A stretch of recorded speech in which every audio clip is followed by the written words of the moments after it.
लम्बोदराय सकलाय जगज्जिताय नागाननाय श्रुतियज्ञविभूषिताय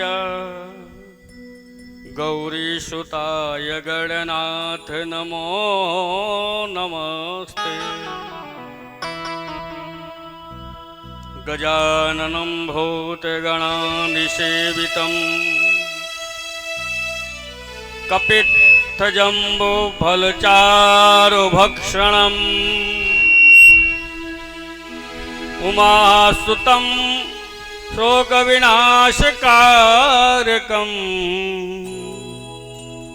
नमामि विघ्नेश्वर पादपङ्कजम्।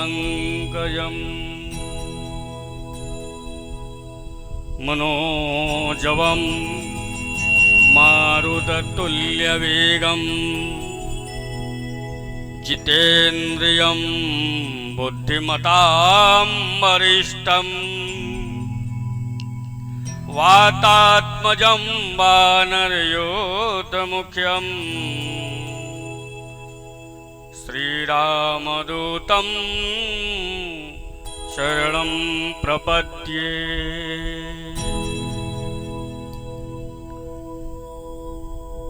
श्रीमन्महागणाधिपतये नमः। इष्टदेवताभ्यो नमः। कुलदेवताभ्यो नमः। स्थानदेवताभ्यो नमः। ग्रामदेवताभ्यो नमः। इष्टदेवताभ्यो नमः। दिहिदेवताभ्यो नमः। स्थानदेवताभ्यो नमः। पुण्यं पुण्याहं दीर्घमायुरस्तुः।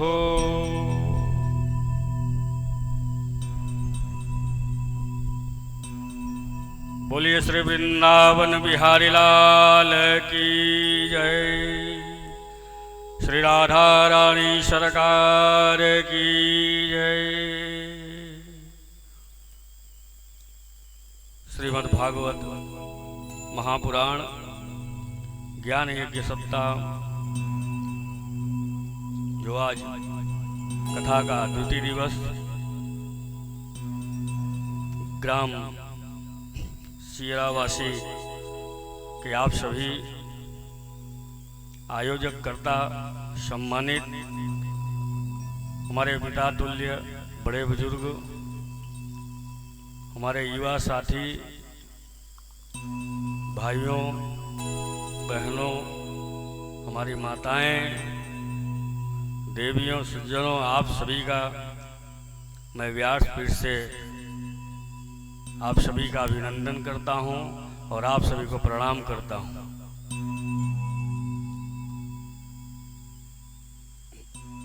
जैसा कि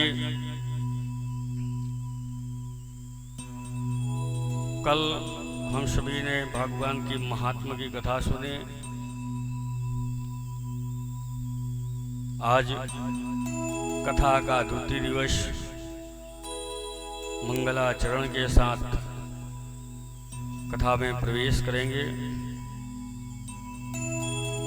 बोलिए श्री गणपति गजानन महाराज की जय। श्री गणेशाय नमः। श्री सरस्वत्यै नमः।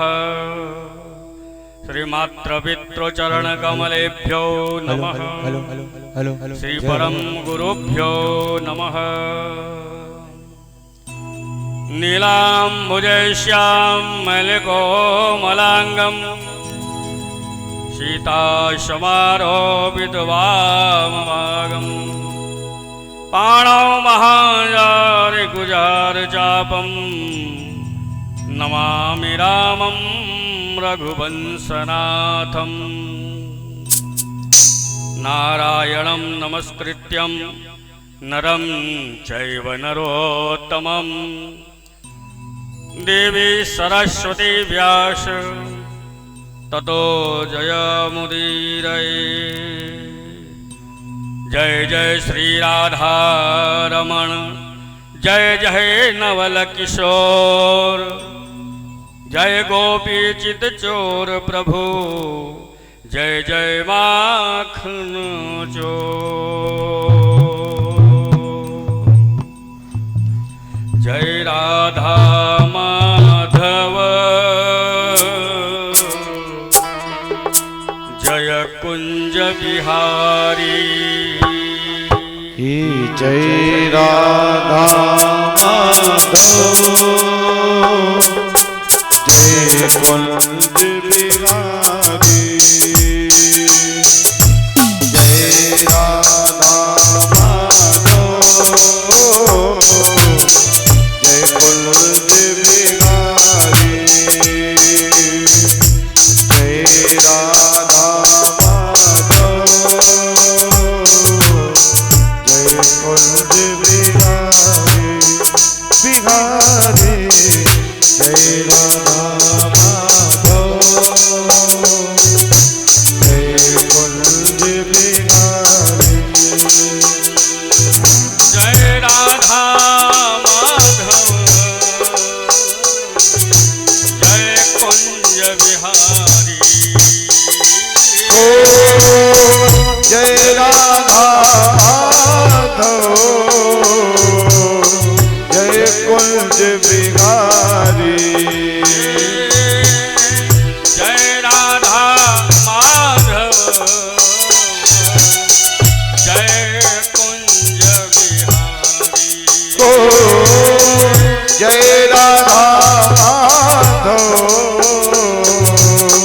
जय कुंज बिहारी। जय राधा माधव, जय कुंज बिहारी। जय राधा माधव, जय कुंज बिहारी बिहारी। जय राधा माधव, जय कुंज बिहारी।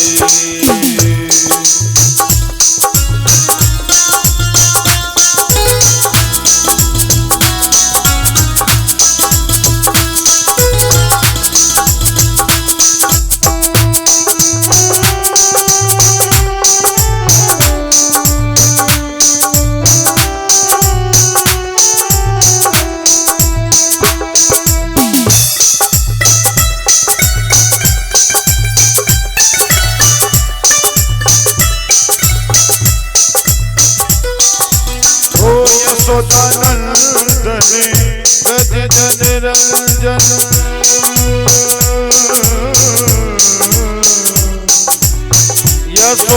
यशोदानंदने जय ब्रज नंदन।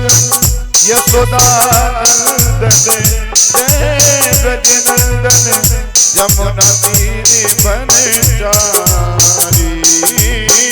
यशोदानंदने जय ब्रज नंदन। यमुना तीर बनचारी। जय राधा माधव, जय कुंज बिहारी बिहारी। जय राधा माधव,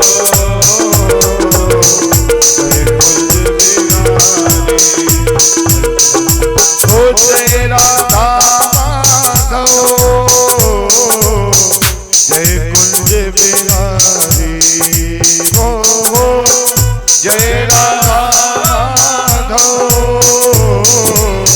जय कुंज बिहारी।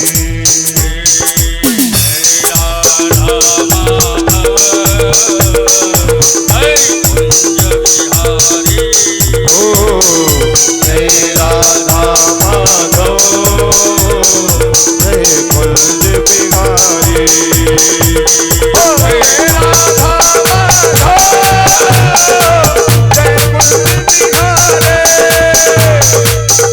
राधा माधव, जय कुंज बिहारी।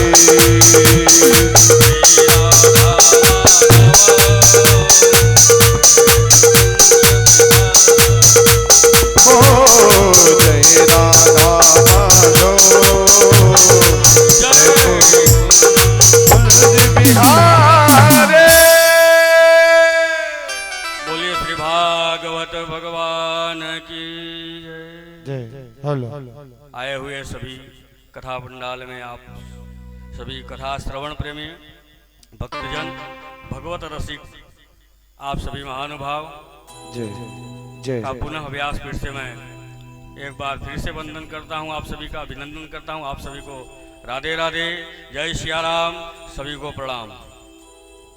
परिचय तो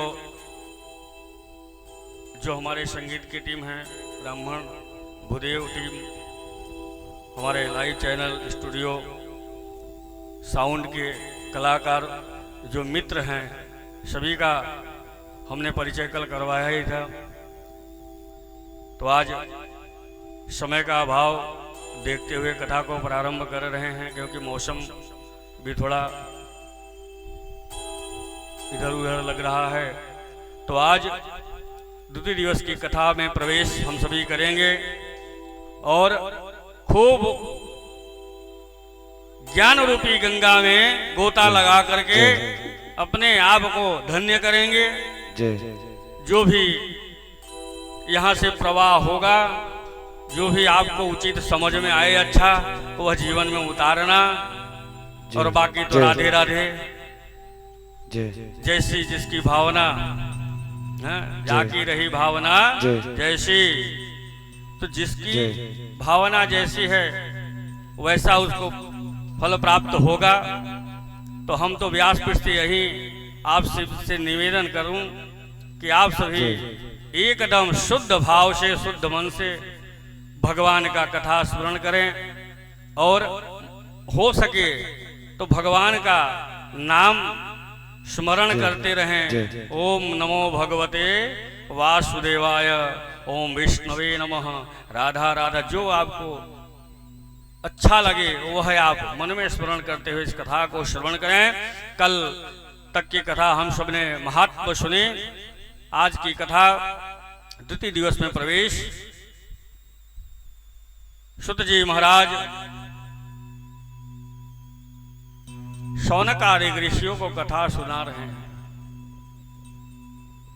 शौनक आदि ऋषि बड़े विनम्र भाव से स्तुत जी महाराज के मुख से इस कथा को श्रवण कर रहे हैं।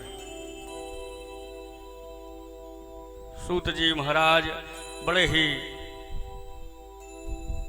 कोमल स्वभाव के। सूत जी कहते हैं कि हे शौनक जी, आज आपको और कथा की विशेषता सुनाता हूं। शौनक आदि ने कहा कि हे सूत जी महाराज, हमें कुछ ऐसा बताएं जो इस कली काल के अंदर जीवों के मुक्ति का उद्धार हो सके। उनके उद्धार हेतु मन में बहुत जिज्ञासा है। अगर आप हम सभी को यह बताने की कृपा करें तो आपका बहुत बहुत धन्यवाद, आभार प्रकट करते हैं। तब उस समय शौनक आदि ऋषियों से सनक आदि जी ने कहा कि आप मुझे यह बताएं कि भागवत जी की उत्पत्ति कल तो आपने शॉर्ट में समझाया, परंतु आज यह बताएं कि उत्पत्ति कैसे हुई और किसके द्वारा हुई। तब सूत जी महाराज ने कहा कि द्वापर के अंत में पाराशर ऋषि और वसुकन्या सत्यवती के गर्भ से साक्षात भगवान के ही कला अवतार श्री कृष्ण द्वैपावन वेदव्यास जी का प्राकट्य हुआ, और कलिकाल के कलुषित प्राणियों का कल्याण करने के लिए व्यास जी ने एक वेद का 4 विभाजन किए। एक वेद का 4 विभाग किए और पंचम वेद महाभारत की रचना की। पंचम वेद महाभारत की रचना की, एक एक करके 17 पुराण लिख दिए, फिर भी जब शांति नहीं मिली तो नारद जी प्रकट हुए। कल हम सभी ने सुना था। तो नारद जी के कहे के अनुसार जब व्यास जी को शांति नहीं मिली, नारद जी से पूछे। नारद जी ने कहा कि व्यास जी आप इतने चिंतित हैं, यह आप तो स्वयं भगवान के कृपा पात्र हैं। हम भी पहले दासी पुत्र थे पूर्व जन्म में। नारद जी अपने पूर्व जन्म की कथा सुनाते हैं कि हम दासी पुत्र थे। मेरी माता जो थी वो पुनर्जन्म में दासी थी और सभी के घर का काम करती, साधु संतों की सेवा करती और साधु संतों की सेवा करते उनको प्रसाद पवाती, उनका बर्तन कपड़ा साफ करके जो भी बचता था वह प्रसाद ग्रहण करती थी। और मैं छोटा उस दासी का पुत्र था। एक दिन चतुर्मास के अंदर, चतुर्मास का समय बीता, तब सन्यासियों घूमते घूमते एक नगर में आए और उस नगर में वहाँ नारद जी की माता जी मिलती हैं। ऋषियों की सेवा की और नारद जी का मन धीरे धीरे उनमें लगने लगा। नारद जी विचार करने लगे कि भक्ति, साधु सन्यासी हैं, भक्ति कर रहे हैं, हम भी भक्ति करेंगे। एक दिन समय बीता, नारद जी महात्मा के पास गए और प्रणाम करके वो कहते हैं कि हम भी आपके साथ रहना चाहते हैं और हम आपकी सेवा करेंगे। सन्यासी महात्मा कहते हैं कि मैं सन्यासी हूं, आप अभी छोटे हो, आप अपनी माता का सेवा करो, क्योंकि आप की माता आपको बहुत प्यार करती हैं। आप नहीं रहोगे तो माता का ख्याल कौन रखेगा। समय तो अभी बहुत है, जब समय बीतेगा थोड़ा तो उस समय सत्संग करना। परंतु नारद जी की जिद थी और जिद के कारण महात्माओं ने समझाया, फिर भी कहा कि जाओ अपने माता से पूछ के आओ, अगर माता आपकी आज्ञा देते हैं तो हमारे साथ चलो। माता के पास नारद जी गए और नारद जी अपनी माता से पूछते हैं कि हे माँ, हमें भी धर्म के मार्ग पे चलना है। तो माता ने समझाया, तो धर्म के मार्ग पे ही चल रहे हैं पुत्र। साधु संतों की सेवा, बड़े बुजुर्ग की सेवा, ब्राह्मणों की सेवा, गौ माता की सेवा हम सब कर रहे हैं। परंतु नारद जी ने कहा कि जो महात्मा करते हैं, मुझे उनसे मोह हो गया है, लगाव हो गया है। मैं महात्मा बन जाऊंगा और उनके साथ जंगल में जाकर के भगवान का भजन करूंगा। माता कहती हैं कि अभी नहीं, अभी तेरी अवस्था ही कहां है, अभी तुमको कहीं जाना नहीं है। समय बीता, महात्मा जी जाने लगे। नारद जी फिर गए महात्माओं से प्रणाम किया। उन्होंने विदा किया कि एक काम करो, कहीं जाने की आवश्यकता नहीं है, आप यह गुरु मंत्र दे दिए और गुरु मंत्र का बोले कि इसका जाप करते रहो, समय आएगा तो अपने आप भगवान का भक्ति करना। समय बीता और बीतते बीतते समय एक दिन नारद जी के माता जी का मृत्यु हो जाता है। नारद जी बहुत प्रसन्न हो गए। माता के मृत्यु हुआ, नारद जी बोले कि अब तो हमको भक्ति करना पड़ेगा, सत्संग भक्ति सत्संग करूंगा, अब कोई रोकने टोकने वाला नहीं है। जो भी क्रियाक्रम था नारद जी ने किया और जिस दिशा में महात्मा गए थे उसी दिशा में नारद जी कूदते कूदते वहां पे पहुंचे।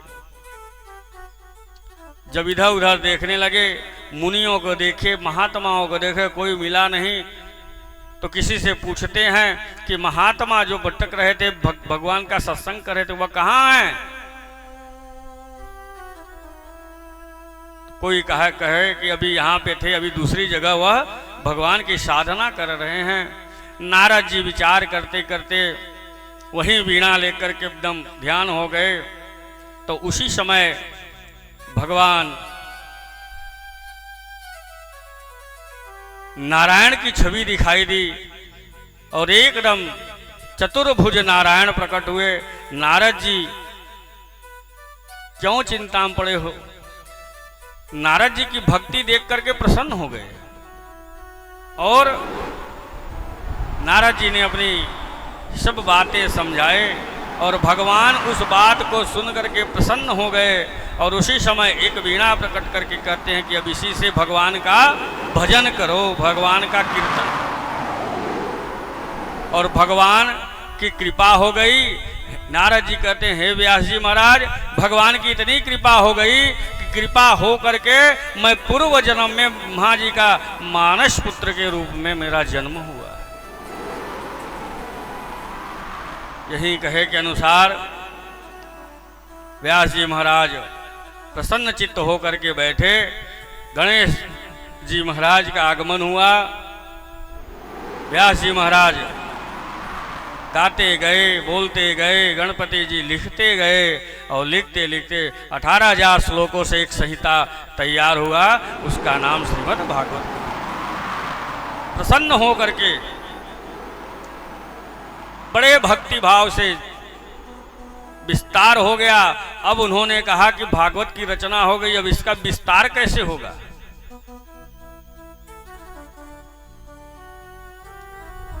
हम आप पुस्तक पढ़ते हैं, थोड़ा सा पढ़े, फिर थोड़ा सा मन इधर उधर विचलित हो गया, रख दिए, परंतु उसको जब तक कोई समझाएगा नहीं तब तक वो उतरने वाला भी नहीं होता अंदर। पुस्तक बाजार में मिलता है, अगर दुकान में ही रखा रहे या लेकर के हम घर पे रख दें, नहीं पढ़ें तो उसका अर्थ भी हमको मालूम नहीं होगा।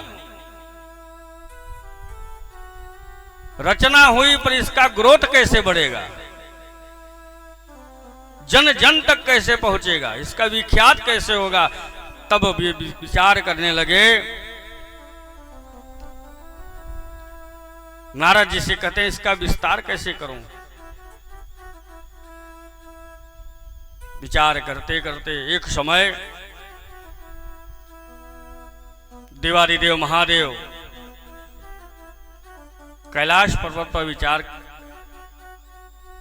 करके शांत मन में बैठे हुए थे और एकदम शांत मन करते करते कब ध्यान में आ गए उनको मालूम नहीं चला। ध्यानमग्न होकर के बैठ गए। अब जब वहां पे नारद जी पहुंचते हैं कैलाश पर्वत में, नारद जी ने देखा कि नारद जी ने देखते हैं कि भगवान तो ध्यान में हैं, क्या करें? तो कैलाश पर्वत में अंदर जाकर के माता भवानी को मिलते हैं, भवानी से प्रणाम करते हैं। माता जी ने देखा नारद जी आए हैं। हे नारद, क्या इच्छा है? आज यहां जल्दी आ गए आप, कुछ कारण है? नारद जी कहते हैं कि माँ, हम तो ऐसे ही इधर से विहार कर रहे थे, अचानक मेरे मन में एक भाव प्रकट हुआ कि हम बाबा का दर्शन और माता का दर्शन करते चले, परंतु बाबा दिखाई नहीं दे रहे हैं। तब माता ने कहा वो तो ध्यान में बैठे हैं, अब ध्यान में से मुक्त होंगे तो दर्शन प्राप्त होगा। बार बार नारद जी जाने की बात करते कि हम यहाँ से चलें। माता जी को शंका हुआ कि नारद जी यहाँ आए बगैर कुछ खाए पिए ही या भी कुछ बोले ही जा रहे हैं, ऐसे तो नारद जी नहीं आने वाले, आए हैं तो कुछ ना कुछ कारण तो अवश्य होगा। नारद जी से पूछे, बताओ किस लिए आए हो? नारद जी बोले, अब क्या बताऊं, आया तो था, अब ठीक है माता जी, अब हम चल रहे हैं यहाँ से। इतनी बात सुनकर माता जी को और अंदर से कुछ व्याकुलता हुई। कहते हैं कि अगर कोई ऐसा कोई बात आपको कर दे, शंका और कुशंका वाला, तो मनुष्य का ध्यान उसी शंका में घुसता है कि जब तक उस बात का प्रत्यक्ष प्रमाण न मिल जाए तब तक उसमें व्यस्तता रहती है। और विचार करते करते भगवान ध्यान में ही हैं। और इधर माता जी ने जब नारद जी से कहा तो नारद जी कहते हैं कि माँ, अब पूछ ही रही हो तो मैं बताता हूँ, आप ये बताएं कि बाबा आपसे कितना प्रेम करते हैं। या महादेव जी जब देखो तब ध्यान में ही बैठे रहते हैं, कभी आपने विचार किया? माता जी सुनती गई। अब नारद जी अपना सुनाते गए कि यह कितना प्रेम करते हैं आपसे। माता जी ने कहा बहुत अधिक प्रेम करते हैं, अत्यंत प्रेम करते हैं, इतना प्रेम करते हैं कि और दूसरा कोई प्रेम इतना किसी को नहीं करता होगा। नारद जी मुस्कुराए, बोले सही कह रही हैं माता? बोले हाँ। बोले आपने यह जानने की कभी जिज्ञासा की कि महादेव जी के जो गले में मुंडों की माला है वो किसकी है? जब देखो तब पूरे शरीर में भस्म लगा करके, भभूति लगा करके ध्यान में बैठे रहते हैं, कभी जानने की जिज्ञासा हुई आपको? अब इतनी बात सुनकर के माता जी के अंदर शंका प्रवेश हो गया। कहते हैं कि शंका का कोई दवा नहीं होता है। मेडिकल पर आप कोई भी दवा लेकर आओ, डॉक्टर साहब के पास दवा लेकर के आए, पर शंका की दवा मांगेंगे तो मिलेगा नहीं। अब शंका हुआ, माता जी एकदम शांत से बैठ गई और इधर नारद जी अपना खेल करके चले गए। भगवान ध्यान में से मुक्त हुए महादेव और देखे माता जी बहुत रुष्ट है। हे भवानी, इतनी रुष्ट क्यों हो? माता जी ने कहा हमको कुछ बोलना नहीं है। शंकर भगवान विचार किए कि आज ऐसा क्यों हो गया, अभी तो एकदम ठीक थी, अचानक ऐसा क्यों? अब वो तो साक्षात महादेव हैं। महादेव जी एकदम विचार किए, ध्यान किए और माता जी से पूछते हैं कि हे भवानी, कहीं नारद जी तो नहीं आए थे यहाँ पे?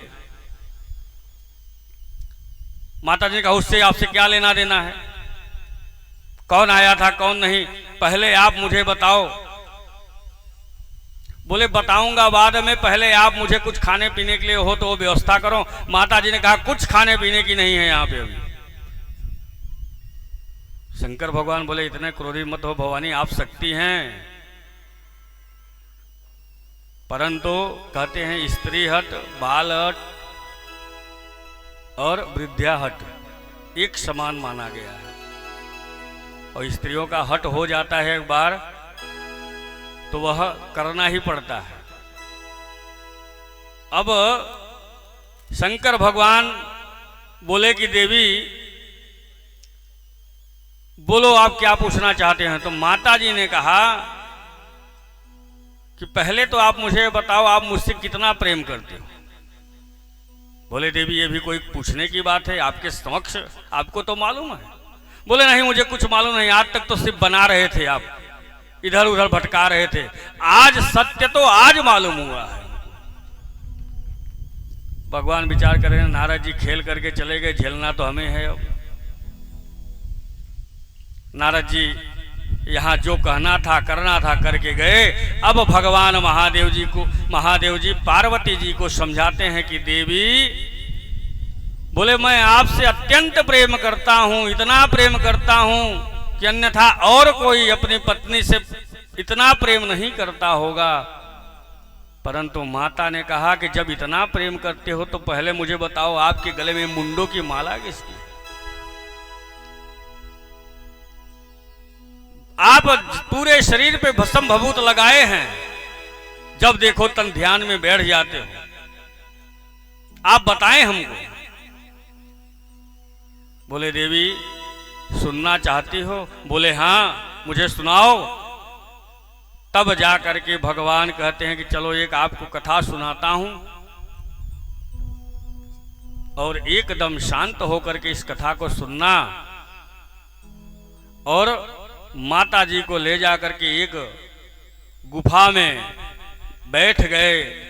सिर्फ वहां पे देवादिदेव महादेव और आद्य शक्ति जगदम्बा भवानी बैठ करके एकाग्रता के साथ भगवान देवादिदेव महादेव जी कहते हैं कि हे भवानी, हम कथा सुना रहे हैं, उस कथा को आप सुनना। और सुनना ही नहीं, उसमें बीच बीच में हुंकारी हूं करना आपको है। नहीं हमें मालूम कैसे होगा? क्योंकि भगवान तो ध्यान में हो जाते हैं और वह कथा करते हैं तो ध्यान मुद्रा में ही करके कथा चालू रहती है। तो भगवान को मालूम कैसे चलेगा कि कोई सुन रहा है कि नहीं? तो जब तक आप हुंकारी नहीं करेंगे तब कब हमको मालूम नहीं होगा। अब लगे कथा सुनाने, कथा महिमा गुणगान गाने लगे भगवान की। बोले ये पहले सुन रही हो, यह मुंडों की जो माला है, तो पहले अपने शंका को दूर कर देता हूं। आपके मन में जो शंका है वह दूर करो। यह जो मुंडों की माला है वो आपकी ही माला है, आपके मुंड की ही माला है। हर एक जन्म में आप विलीन हो जाती तो आपके मुंड, इतना मैं आपसे प्रेम करता हूं कि आपके बिना मैं रह नहीं पाया, तो आपके मुंड की माला बना बना करके इस गले में पहना हूं। देवी माता जी को जैसे ही आज्ञा चक्र खुलता है, माता जी विचार करके रोती हैं कि हमने तो भगवान महादेव से बहुत ही गलत प्रश्न किया। और जो भी भगवान ने कहा जो चिता का भस्म होता है, उसी भस्म का मैं लेपन करता हूं। और रही बात ध्यान की, तो मैं जो ध्यान में जाता हूं, मेरे आराध्य मैं प्रभु श्री राम का ध्यान करता हूं, मेरे इष्ट हैं। देवी जितना ही प्रेम मैं भगवान राम से करता हूं, प्रभु रामचंद्र से करता हूं, उतना ही प्रेम आपसे करता हूं। देवी आप शंका मत करें। पार्वती जी को कथा सुनाते गए और माता जी बीच बीच में हूं करती गई। कथा सुनते सुनते कब माता जी को नींद लग गया मालूम नहीं चला। अब वहां एक सुक का बैठा था, एक तोता एकदम इंदा आकार में बैठा हुआ था। और जब जब महादेव जी कथा सुनाए तब तक वह हूं करता गया। अब कथा जब पूरा भया तब महादेव जी ध्यान में से मुक्त हुए, देखे कि माता जी सोई हुई थी। माता जी को जगाते हैं कि कथा सुनी देवी? माता जी ने कहा हाँ सुनी, परंतु बीच में से मुझे नींद लग गया था। माता जी की बात को जब महादेव जी ने सुना, बोले क्या बात कर रहे हो, आपको नींद आ गया था? बोले हाँ। तो विचार करने लगे, जब आपको नींद आ गया तो ये हुंकार कौन कर रहा था? हूं बोल कौन रहा था? पूरी कथा में हूं बोला गया।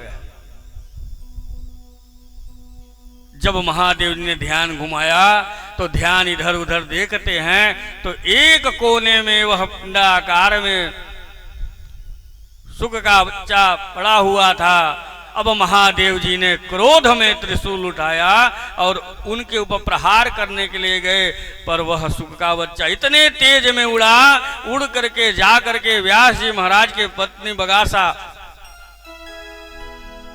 जमाई ले रही थी। व्यास जी महाराज की पत्नी जैसे ही जमाई ले वैसे ही वह अंदर प्रवेश कर गए और अंदर प्रवेश करे महादेव जी विचार करने लगे। विचार करते करे कब तक नहीं आता हम देखेंगे। समय बीतता गया। व्यास जी महाराज भगवान को प्रणाम करते हैं, शंकर भगवान से कहते हैं कि यह बाहर कैसे आए। तब महादेव जी की प्रेरणा से भगवान व्यास जी स्वयं परमात्मा इष्ट विष्णु भगवान का ध्यान करते हैं, चिंतन करते हैं। समय बीतता गया। व्यास जी की पत्नी के पेट में जो सुख का बच्चा था उससे उनको खूब दुख प्राप्त होगा। इतना दुख प्राप्त होने लगा, पीड़ा इतनी तेज होने लगी कि अब माता से सहन रह नहीं गया। कहते हैं कि माँ के गर्भ में 9 महीने तक पुत्र का जन्म होता है, 9वें महीने। पर सुखदेव जी महाराज का जन्म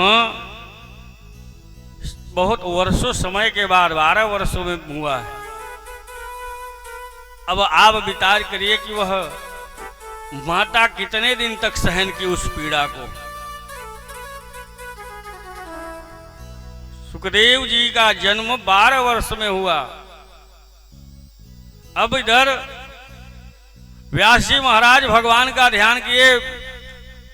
भगवान ने जाकर के सुखदेव जी को आज्ञा किया कि अब आप गर्भ में से बाहर प्रवेश करें। सुखदेव जी कहते हैं नहीं प्रभु, मुझे इस माया रूपी संसार में जाना नहीं है। हम तो भगवान भगवत प्रेमी हैं और आपकी कथा अवश्य करते, अवश्य सुने, आपका नाम चिंतन करेंगे। क्योंकि इस माया रूपी संसार में हमारा जन्म होगा तो माया से हम सभी ग्रसित हो जाएंगे। ये माया जंजाल पकड़ के रख देगा। तब भगवान ने उनको आशीर्वाद दिया कि आप जाओ और आप मेरा ही गुणगान करना। भगवान के वचनों के हिसाब से सुखदेव जी महाराज 12 वर्ष के बाद गर्भ में से बाहर निकलते हैं और बाहर जैसे ही निकले वैसे ही नग्न अवस्था में सुखदेव जी महाराज चलते जंगल की ओर चले गए। बोलिए श्री सुखदेव जी महाराज की जय। सुखदेव जी महाराज जंगल की ओर चल दिए। अब विचार कीजिए कि बालक जन्म लेता है तो छोटा सा होता है, अब सुखदेव जी महाराज तो बड़े होकर चलने भी लगे। वो तो स्वयं नारायण।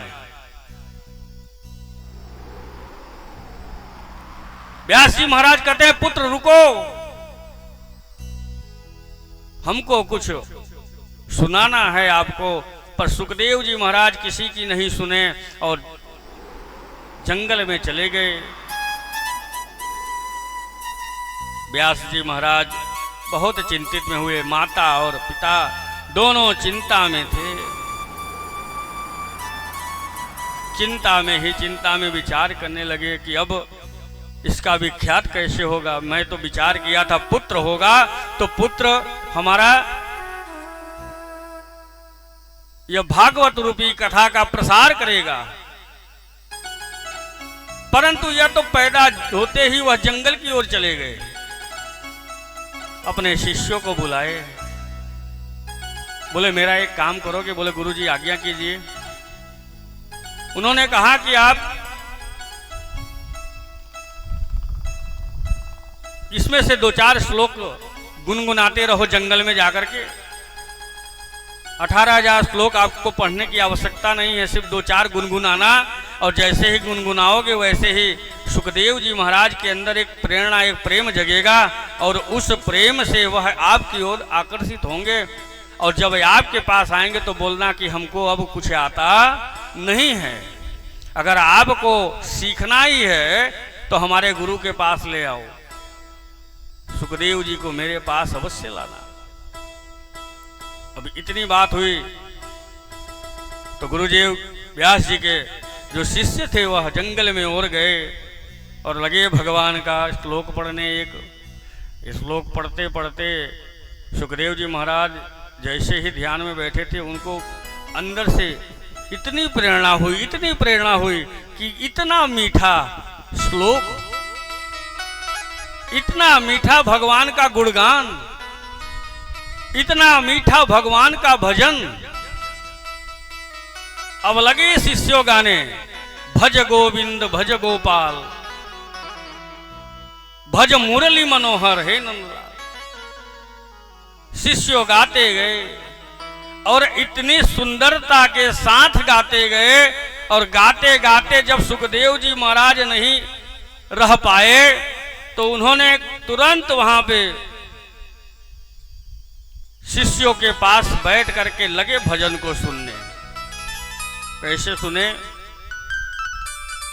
भज गोविंद गोविंद गोपाला, भज गोविंद गोविंद गोपाला, भज गोविंद गोविंद गोपाला, भज मुरली मनोहर नंदलाला, भज मुरली मनोहर नंदलाला, भज मुरली मनोहर नंदलाला, भज गोविंद गोविंद गोपाला, भज गोविंद गोविंद गोपाला, भज गोविंद गोविंद गोपाला, भज गोविंद गोविंद गोपाला, भज मुरली मनोहर नंदलाला, भज मुरली मनोहर नंदलाला, भज मुरली मनोहर नंदलाला।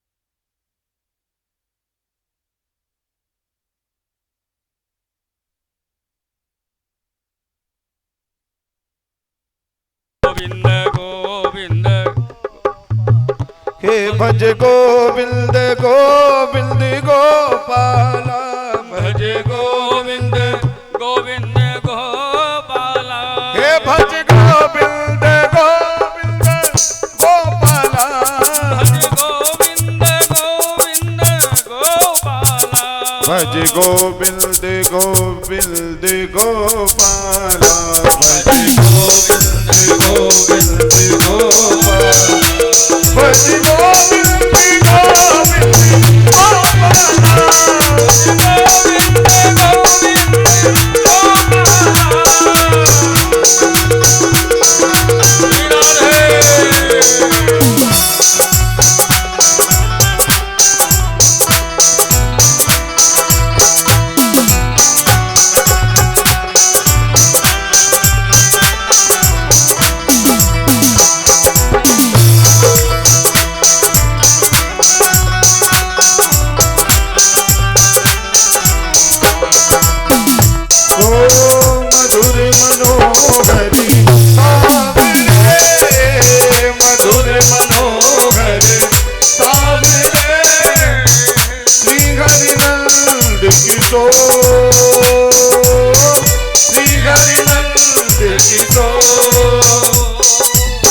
नैना दर्शने पा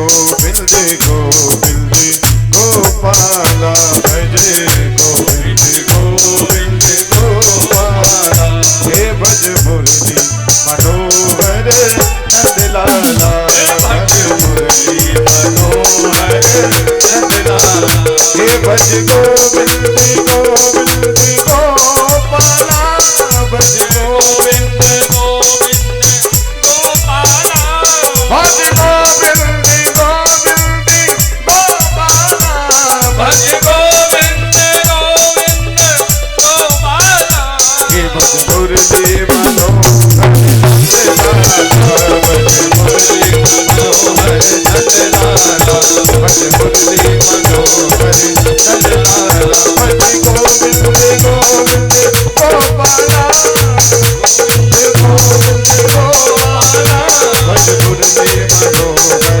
नंदलाला भज मुरली मनोहर नंदलाला भज मुरली मनोहर नंदलाला भज मुरली मनोहर नंदलाला।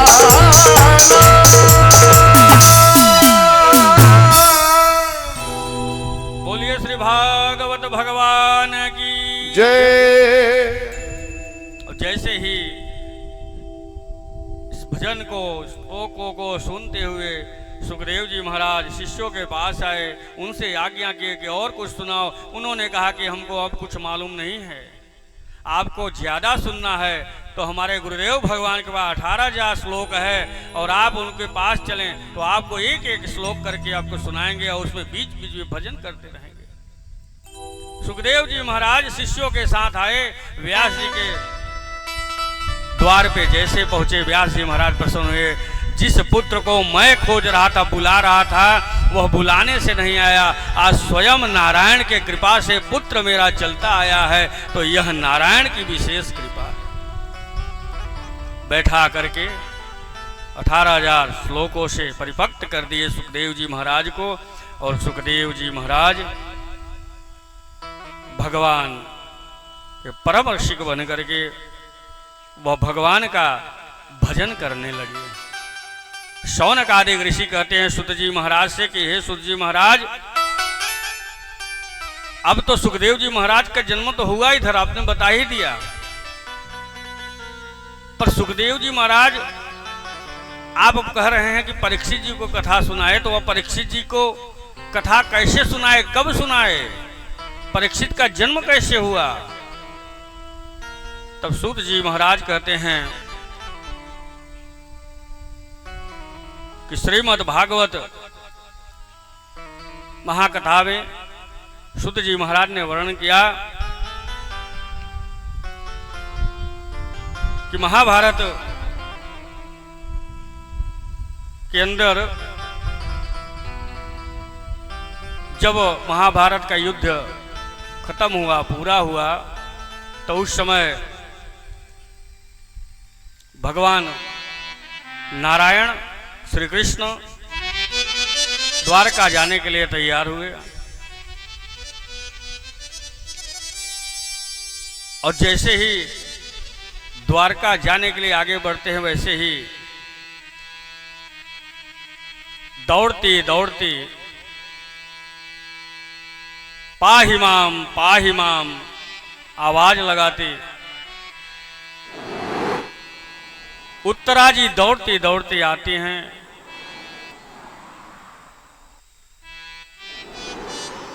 और भगवान से विनती करती हैं कि प्रभु अभी आप मत जाइए,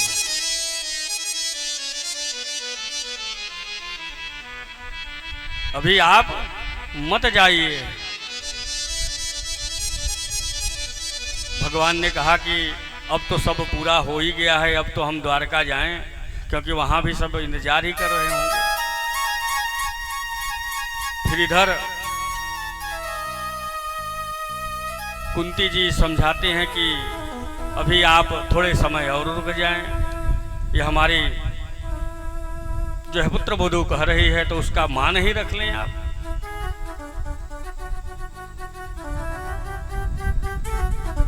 भगवान कहे ठीक है, कोई बात नहीं, रह जाते हैं।